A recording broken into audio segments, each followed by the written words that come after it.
안녕하세요. 저는 강병철입니다. 올해 73살이 되었습니다. 아내 미영이는 70살이고요. 우리 부부가 겪은 이야기를 들려드리려 합니다. 은퇴 후 귀촌 생활에 대한 꿈과 현실, 그리고 다시 도시로 돌아오게 된 우리의 솔직한 경험이에요. 1990년 23살 청년이었던 저는 공무원 시험에 합격해 우체국에 발을 들였습니다. 처음엔 말단 집배원으로 시작했어요. 매일 30kg 가까운 우편물을 들고 아파트 계단을 오르내리며 땀을 흘렸지요. 여름엔 땡볕에, 겨울엔 눈보라 속에서도 편지와 소포를 배달했습니다. 그렇게 32년의 시간이 흘렀고 한 직장에서 과장까지 올라 정년퇴직을 맞이했습니다. 2022년 5월 15일 제 퇴직 파티가 열렸습니다. 후배들이 깜짝 파티를 준비해 주어서 정말 감동이었어요. 그들이 마이크를 건네며 소감을 물었을 때 저는 망설임 없이 말했습니다. 이제 아내와 함께 시골에서 살 거예요. 32년 동안 도시의 복잡한 골목길을 누볐으니 이제는 푸른 들판과 맑은 공기 속에서 여생을 보내고 싶습니다. 사실 퇴직 5년 전부터 시골살이에 대한 준비를 해왔습니다. 주말마다 아내와 함께 강원도, 충청도, 전라도 곳곳을 돌아다니며 귀농 가능한 지역을 찾아다녔어요. 농업기술센터에서 운영하는 귀농 교육도 받았고 토양 분석과 작물 재배에 관한 책도 수십 권 섭렵했습니다. 아내는 제가 잠든 후에도 유튜브로 귀농 성공 사례를 찾아보곤 했어요. 퇴직식 날 동료들이 전해준 선물은 고급 농기구 세트였습니다. 호미, 삭, 가위, 물조리개 등이 담긴 세트를 받고 얼마나 기뻤는지 모릅니다. 일부 동료들은 병철이는 원래 꼼꼼하고 계획적이니 잘할 거야 라며 응원했지만 또 다른 이들은 농사가 생각보다 쉽지 않을 텐데 라며 우려의 시선을 보내기도 했어요. 우리가 선택한 곳은 강원도 홍천이었습니다. 서울에서 차로 약 1시간 30분 거리라 너무 멀지 않으면서도 자연 환경이 아름답고 지가가 적당했어요. 무엇보다 귀농인을 위한 지원 제도가 잘 되어 있다는 점이 마음에 들었습니다. 2022년 7월 우리는 서울 아파트 전세금 3억 2천만 원을 돌려받아 홍천에 집을 샀습니다. 마을 입구에 위치한 2층 목조주택으로 주변에 200평 정도의 텃밭이 딸려 있었어요. 가격은 1억 7천만 원이었습니다. 아내와 나는 남은 1억 5천만 원을 노후 비상금으로 안전하게 저축해 두었습니다. 공무원 연금 월 162만 원과 함께라면 시골에서 충분히 여유롭게 살 수 있을 거라 생각했지요. 이사 첫날 아내와 함께 마루에 앉아 내려다본 시골 풍경은 지금도 눈에 선합니다. 푸른 산, 드넓은 들판, 그리고 저녁 노을. 모든 것이 그림처럼 아름다웠어요. 아내가 내 손을 잡고 말했습니다. 여보, 여기서 여생을 건강하게 보내자. 아이들 키우느라 생계 꾸리느라 미뤄뒀던 우리만의 시간을 이제 찾은 것 같아. 그날 저녁 아내가 준비한 첫 시골 밥상은 소박했지만 행복했습니다. 앞으로의 일상이 기대되었어요. 이사 다음 날부터 저는 텃밭 일기를 쓰기 시작했습니다. 매일의 농사 도전을 기록하며 성공과 실패를 모두 담아냈어요. 32년 동안 우체국에서 편지만 배달하던 손에 어느새 굳은 살이 박히기 시작했습니다. 처음에는 조금만 일해도 허리가 아프고 손에 물집이 잡혔지만 조금씩 적응해 갔어요. 상추와 토마토를 처음 수확했을 때의 기쁨은 말로 표현하기 어렵습니다.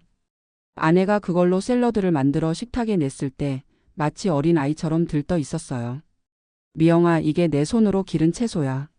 맛이 완전히 다르지? 이런 맛은 돈 주고도 못 사는 거야.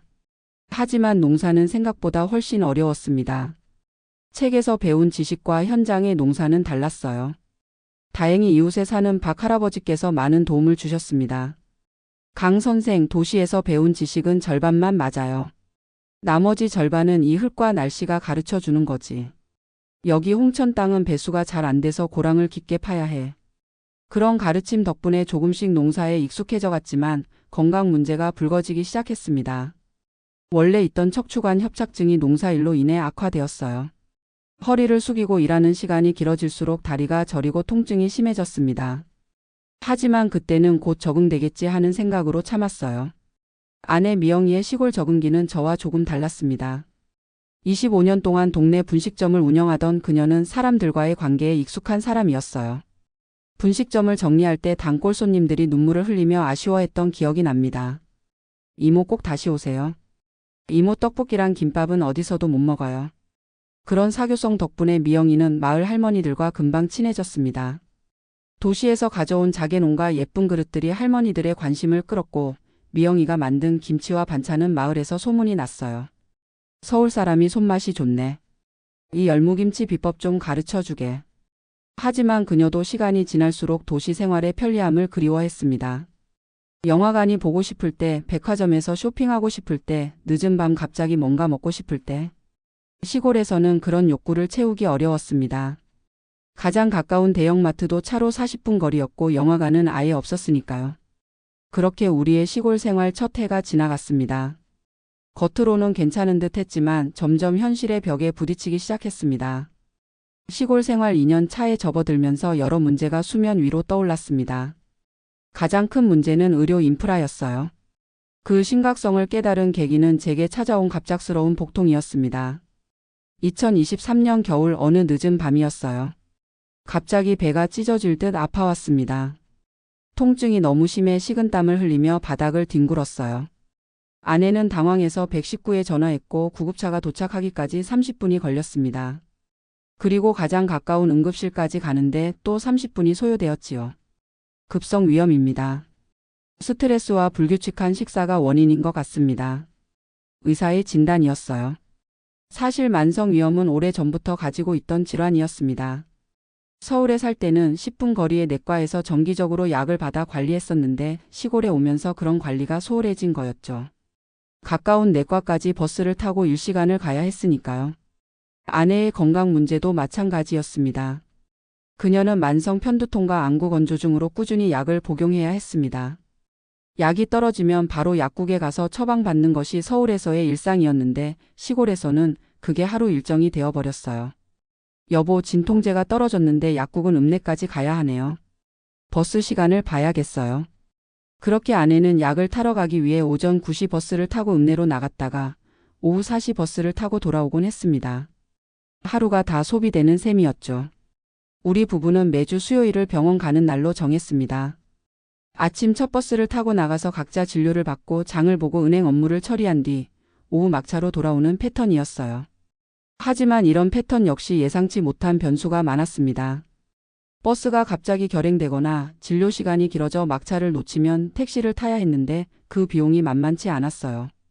건강 문제 외에도 외로움이라는 정서적 문제가 있었습니다. 사실 귀촌 전에는 자연 속에서 둘이 행복하게 살면 돼 라는 생각이었는데 현실은 달랐습니다. 인간은 사회적 동물이라는 말이 실감났어요. 특히 코로나19 이후 마을 공동체 활동이 크게 줄어든 상태였습니다. 정월대 보름 행사, 마을 잔치, 경로당 활동 등이 모두 축소되거나 없어졌어요. 그나마 있는 모임도 오랜 시간 함께 살아온 마을 주민들 중심이라 우리 같은 귀촌인은 어색하게 변두리에 있는 느낌이었습니다. 서울에서는 어떻게 지내셨어요? 우리는 강남에서. 강남이요?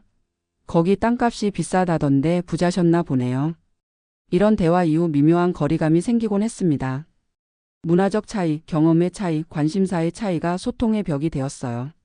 아내는 이런 소통 부재를 더 힘들어했습니다. 25년 분식집 하면서 매일 수백 명과 대화했는데 여기선 하루 종일 말 한마디 안 할 때도 있어요. 가끔은 라디오를 틀어놓고 누군가와 대화하는 척해요. 자녀들과의 소통도 제한적이었습니다. 중학교 교사인 아들 병우와 약사인 딸 수지는 모두 바쁜 삶을 살고 있었습니다. 카톡으로 안부를 물어보고 가끔 영상통화를 했지만 그것으로는 충분하지 않았어요. 특히 손주들의 얼굴을 보고 싶을 때면 온라인 소통의 한계를 크게 느꼈습니다. 할아버지, 할머니 보고 싶어요. 영상통화 너머로 들리는 손주의 목소리는 달콤했지만 동시에 마음을 아프게 했습니다. 교통 문제도 점점 심각해졌습니다. 처음 이사 왔을 때는 제가 운전을 할 수 있어서 큰 문제가 없었습니다. 하지만 나이가 들수록 운전에 대한 자신감이 떨어졌어요. 특히 어두워지면 시력이 급격히 저하되어 야간 운전이 두려워졌습니다. 여보, 내가 면허를 반납해야 할 때가 온 것 같아요. 73세 노인이 시골에서 면허를 반납한다는 것은 사실상 이동의 자유를 크게 제한하는 일이었습니다. 대중교통은 너무 불편했으니까요. 우리 마을에는 일주일에 단 이번 화요일과 금요일에만 버스가 다녔습니다. 모든 일정을 이 버스 시간에 맞춰야 했어요. 제 전립선 비대증도 외출할 때마다 고민거리였습니다. 자주 화장실을 가야 하는데 시골길에는 화장실이 드물었어요.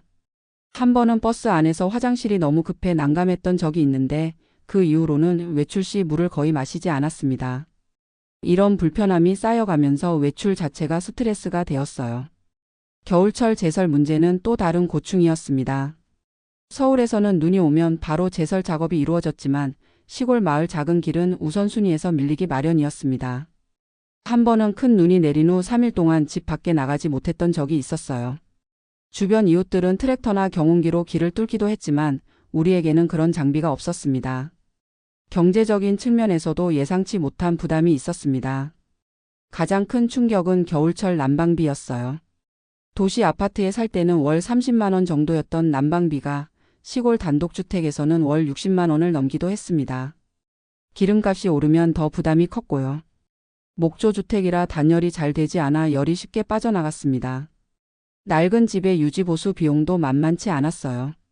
첫 해 겨울이 지나고 봄이 왔을 때 지붕에서 물이 새기 시작했습니다. 수리 비용이 200만 원이나 들었어요. 다음 해에는 보일러가 고장났는데 교체 비용으로 250만 원이 들었습니다. 이런 예상치 못한 지출이 우리의 노후 자금을 조금씩 갉아먹었어요. 자가용이 필수인 환경에서 차량 유지비와 기름값도 큰 부담이었습니다. 또한 신선한 식재료를 구입하기 위해서는 대형마트까지 가야 했는데 그곳까지 차로 40분이 걸렸어요. 배달 서비스도 시골까지는 오지 않아 모든 것을 직접 사러 가야 했습니다. 이렇게 삶의 질과 건강 사이의 갈등이 점점 커져갔지만 저는 여전히 시골 생활을 포기할 생각이 없었습니다. 적응하는 데 시간이 필요한 것뿐이야 라고 스스로를 위로했어요. 하지만 결정적인 사건이 일어나기 전까지만요. 2025년 1월 홍천은 유난히 추운 겨울을 맞이했습니다. 영하 15도까지 내려가는 날이 이어졌고 눈이 많이 내려 마을길은 얼음판이 되었어요. 그날 아침 아내 미영이가 쓰레기를 버리러 나가다가 빙판길에서 미끄러져 넘어졌습니다. 여보, 어디 다쳤어? 일어날 수 있어?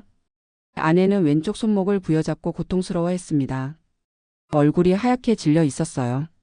저는 서둘러 119에 전화했고 구급차가 도착하기까지 그녀를 안아 집으로 데려왔습니다.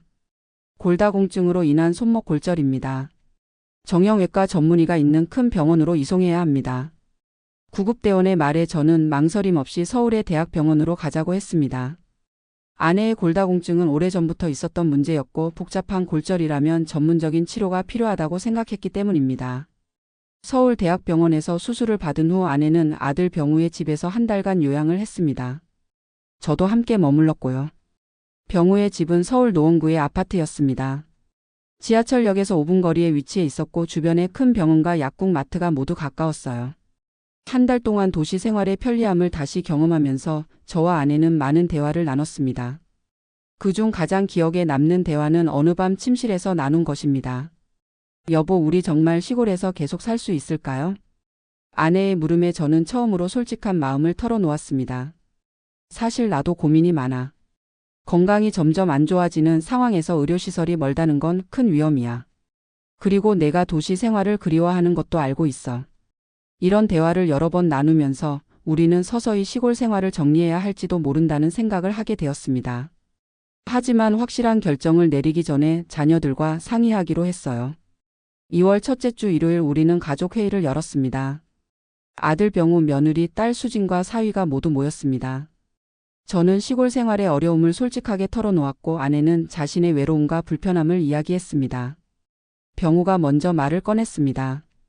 부모님, 솔직히 저희도 많이 걱정했어요. 특히 건강 문제가 생겼을 때 가까이 있지 못한다는 게 늘 마음에 걸렸어요. 우리 집 근처로 오시면 어떨까요? 아이들도 할아버지, 할머니와 더 자주 볼 수 있고요. 약사인 딸 수진도 의견을 냈습니다. 아버지, 어머니 건강이 우선이에요. 어머니 골다공증이나 아버지 척추 문제는 계속 관리가 필요한데 지금은 도시가 더 적합해요. 그리고 솔직히 시골에 계신 이후로 어머니 표정이 많이 어두워지셨어요. 자녀들의 솔직한 의견을 들으니 우리 부부도 마음이 더 기울었습니다. 저는 3년간의 시골 생활을 돌아보며 말했습니다. 시도해봐서 후회는 없어. 오히려 안 해봤으면 평생 미련으로 남았을 거야. 하지만 이제는 현실적으로 생각해야 할 시점인 것 같아. 아내는 제 손을 꼭 잡으며 말했습니다. 당신 고집 때문에 내가 고생했지만 함께 새로운 도전을 했다는 것만으로도 의미가 있었어요. 이제 다시 한번 새 출발을 해봐요. 그렇게 우리는 시골집을 정리하고 서울 근교로 돌아오기로 결정했습니다. 하지만 집을 처분하는 과정은 생각보다 훨씬 어려웠어요. 2025년 3월 시골집을 매물로 내놓았습니다. 처음에는 구입 가격인 1억 7천만 원에 내놓았지만 문의조차 없었어요. 가격을 1억 5천만 원으로 낮추고 다시 1억 3천만 원으로 낮췄지만 상황은 마찬가지였습니다. 강원도 시골 주택시장이 많이 침체됐습니다. 귀농귀촌 열풍이 코로나 이후 식었거든요. 부동산 중개인의 말이었습니다. 결국 7개월 동안 집이 팔리지 않자 가격을 1억 원까지 낮췄어요. 그래도 구매자가 나타나지 않았습니다. 결국 최종 판매가는 9천만 원으로 처음 구입가보다 8천만 원이나 손해를 보게 되었어요. 하지만 더 이상 기다릴 수 없었습니다. 서울로 돌아와 집을 알아보는 것도 쉽지 않았습니다. 전세금이 크게 올라 있었고 우리가 가진 현금은 시골집 판매 대금 9천만 원과 남은 저축 약 7천만 원, 총 1억 6천만 원이었습니다. 서울에서 전세를 구하기에는 부족한 금액이었어요. 결국 우리는 서울 외곽의 임대 아파트를 계약했습니다. 보증금 5천만 원에 월세 65만 원, 25평 크기의 아파트였습니다. 노원구에 있어 아들 병우의 집과 가까웠고 지하철역도 도보 10분 거리였어요. 2025년 11월 우리는 3년 만에 다시 도시로 돌아왔습니다. 이사 첫날 낯선 아파트 벽을 바라보며 복잡한 감정이 밀려왔습니다. 꿈꾸던 전원생활의 포기, 8천만 원이라는 큰 손해, 그리고 다시 처음부터 시작해야 한다는 부담감. 하지만 곧 도시 생활의 장점들이 하나둘 눈에 들어왔습니다. 엘리베이터를 타고 쉽게 오르내릴 수 있다는 점, 중앙 난방으로 집안 어디서나 따뜻하다는 점, 가까운 곳에 편의시설이 다 갖춰져 있다는 점이 큰 위안이 되었어요. 특히 10분 거리에 병원과 약국이 있다는 사실은 정말 큰 안도감을 주었습니다. 아픈데 병원 가기 어려운 불안감이 사라졌어요. 아내의 정기검진도 제 척추관 협착증 치료도 훨씬 쉬워졌습니다. 아내 미영이는 도시로 돌아온 후 눈에 띄게 활력을 되찾았습니다. 다시 사람들 속에서 살게 된 것이 그녀에게는 큰 기쁨이었나 봅니다. 아파트 입주민 모임에도 적극적으로 참여하고 근처 복지관 프로그램도 찾아다녔어요. 여보, 내가 공무원 생활 오래 하면서 너무 딱딱해졌나 봐. 시골에 살면서 깨달았어. 내 성격이 자연과 어울리기보다는 사람들과 어울리는데 더 맞는 것 같아. 이것이 제가 시골 생활을 정리하며 내린 결론이었습니다. 자연 속에서 살고 싶다는 로망보다 실제 우리의 성향과 필요가 무엇인지 정확히 아는 것이 더 중요했던 거죠. 도시로 돌아온 지 1년이 지난 지금 우리 부부는 새로운 일상을 만들어가고 있습니다. 처음에는 시골에서의 실패로 많이 위축되었지만 점차 도시에서의 노년 생활에 적응해가고 있어요. 가장 먼저 시작한 것은 아파트 텃밭 동호회 가입이었습니다. 우리 아파트 옥상에는 작은 텃밭 공간이 있었는데 거기서 화분 농사를 짓기 시작했어요. 상추, 고추, 방울토마토 등 소소한 채소들을 키우면서 시골에서의 농사 욕구를 조금이나마 충족시켰습니다. 강 선생, 시골에서 오셨다니 농사 비법 좀 알려주세요. 동호회 회원들이 이렇게 물으면 저는 껄껄 웃으며 대답했습니다. 제가 배운 건 실패하는 법뿐인데요. 하. 시골에서의 경험을 유머로 승화시키니 마음이 한결 가벼워졌습니다. 저는 우체국에서 일하며 취미로 모았던 우표 수집을 다시 시작했습니다. 그리고 아들의 권유로 메타버스라는 가상세계도 탐색하기 시작했어요. 처음에는 어색했지만 가상현실 속에서 세계 여행을 하거나 다양한 사람들과 만나는 경험이 신선했습니다. 아내 미영이는 더 활발하게 활동했습니다. 동네 복지관에서 요리 강사로 주 2회 활동하기 시작했어요. 25년간의 분식점 운영 경험을 살려 추억의 분식 요리 교실을 열었는데 반응이 아주 좋았습니다. 오늘은 진짜 옛날 떡볶이 만드는 법을 알려드릴게요. 요즘 프랜차이즈 떡볶이와는 차원이 다른 맛이랍니다. 그녀의 수업은 항상 웃음소리로 가득했고 수강생들과의 교류는 그녀에게 큰 활력소가 되었습니다. 무엇보다 좋은 점은 손주들과 자주 만날 수 있게 된 것이었습니다. 일주일에 2번은 함께 저녁 식사를 했어요. 손주들이 학교에서 있었던 일을 이야기하고 아내가 그들이 좋아하는 음식을 해주며 우리는 가족의 소중함을 다시 한번 느꼈습니다. 시골살이의 실패에서 많은 교훈을 얻었습니다. 그중 가장 큰 깨달음은 은퇴 후 환경 변화는 신중히 결정해야 한다는 것이었어요. 젊었을 때는 새로운 환경에 빠르게 적응할 수 있지만 나이가 들수록 적응력이 떨어진다는 점을 간과했던 것입니다. 아내 미영이도 자신만의 교훈을 얻었습니다. 나이 들수록 의료 접근성이 정말 중요해요. 젊었을 때는 몰랐는데 70대가 되니 병원 가까이 사는 게 얼마나 중요한지 알겠어요. 우리는 시골 생활의 실패를 부끄러워하지 않기로 했습니다. 오히려 그 경험 자체에 가치를 두었어요. 실패에도 도전한 기억은 값지니까요. 그리고 그 도전으로 인해 우리 부부의 이해도가 더 깊어졌다고 생각합니다. 제가 공무원 시절의 원칙주의에서 벗어나 더 유연한 사고를 갖게 된 것도 큰 변화였습니다. 예전에는 계획대로 안 되면 크게 좌절했지만 이제는 계획대로 안 돼도 괜찮아라는 생각을 하게 되었습니다. 인생은 적응과 변화의 연속이니까요. 금전적으로는 큰 손실을 입었습니다. 시골집 매매로 인한 8천만 원의 손해, 그리고 매월 65만 원의 월세 부담이 생겼습니다. 하지만 우리는 이렇게 생각하기로 했습니다. 돈으로 환산 못할 교훈을 얻었어요. 그리고 무엇보다 우리에게 맞는 삶을 찾아가는 과정이었으니 후회는 없어요. 공무원 연금 162만 원으로 매월 지출을 감당하는 것은 쉽지 않습니다. 월세 65만 원, 관리비 25만 원, 식비 50만 원, 의료비 30만 원 등 기본 생활비만 170만 원 이상 들어갑니다.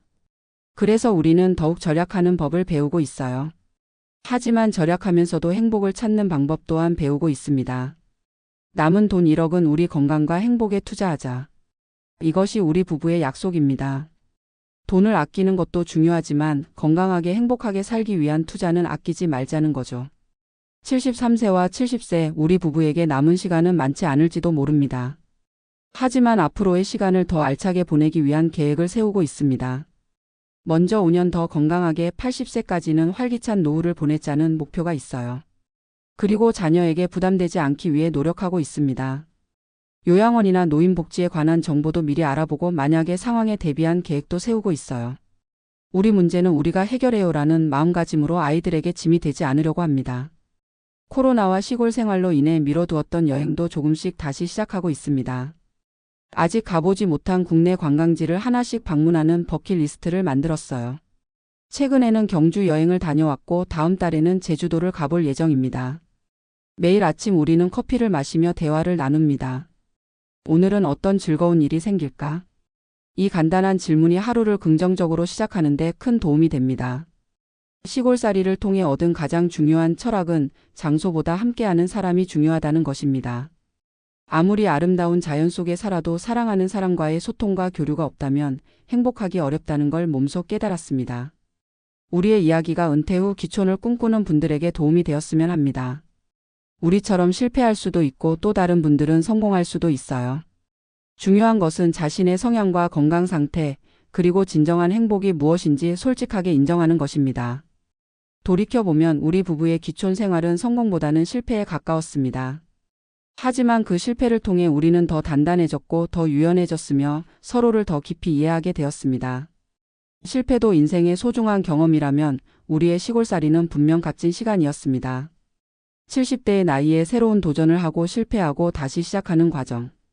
이것이 우리가 선택한 노년의 모습입니다. 완벽하지는 않지만 우리는 이 불완전한 여정 속에서도 행복을 찾아가고 있습니다. 왜냐하면 행복은 완벽한 상황에서 오는 것이 아니라 불완전한 현실 속에서도 의미와 기쁨을 발견하는 능력에서 오는 것이니까요.